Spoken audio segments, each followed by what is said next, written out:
पहले इलेक्शन की तारीख दें, फिर बात करने को तैयार हैं। इस मुतालबे से पीछे नहीं हटेंगे। कौमी असम्बली में वापस जाने का सवाल ही पैदा नहीं होता। इमरान खान ने 2 टूक ऐलान कर दिया। कहा वापस जाने का मतलब है मुल्क के खिलाफ साजिश कबूल कर ली। पाकिस्तान के लोगों को फैसला करने दें कि कौन मुल्क चलाएगा। अमरीका के बिठाए हुए मुजरिम पाकिस्तान का फैसला नहीं करेंगे। चेयरमैन PTI दावा किया कि PTI हुकूमत हटाने की साजिश में इलेक्शन कमीशन मुलविस था।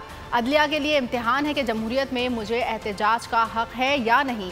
मार्च तो होगा, लेकिन अदालत की जानिब से जमानत का इंतजार कर रहे हैं। सुप्रीम कोर्ट की जिम्मेदारी है कि वो तहफ़्फ़ुज़ फराहम करे।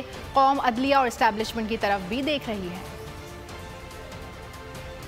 पाकिस्तान का मसला एस्टेब्लिशमेंट का मसला है। अगर इस वक्त एस्टेब्लिशमेंट सही फैसले नहीं करेगी, मैं आपको राइटिंग में देता हूं कि ये भी तबाह होंगे। फौज सबसे पहले तबाह होगी, क्योंकि मुल्क बैंकरप्ट होगा। किधर जाएगा मुल्क? मैं आपको सीक्वेंस बता देता हूं ना। ये जब से आए हैं, रुपया गिर रहा है, स्टॉक मार्केट, चीजें महंगी, डिफॉल्ट की तरफ जा रहा है पाकिस्तान। अगर हम डिफॉल्ट कर जाते हैं, इसका मतलब पाकिस्तान बैंकरप्सी की हो जाता है। सबसे बड़ा इदारा कौन सा है जो हिट होगा? पाकिस्तानी फौज।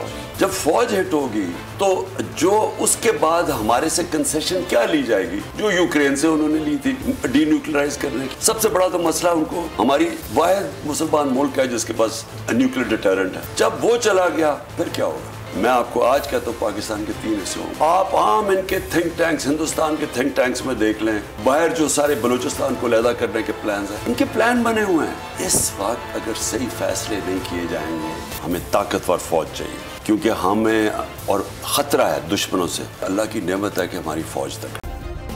सब्सक्राइब करें और बेल दबाएं ताकि कोई खबर रह न जाए।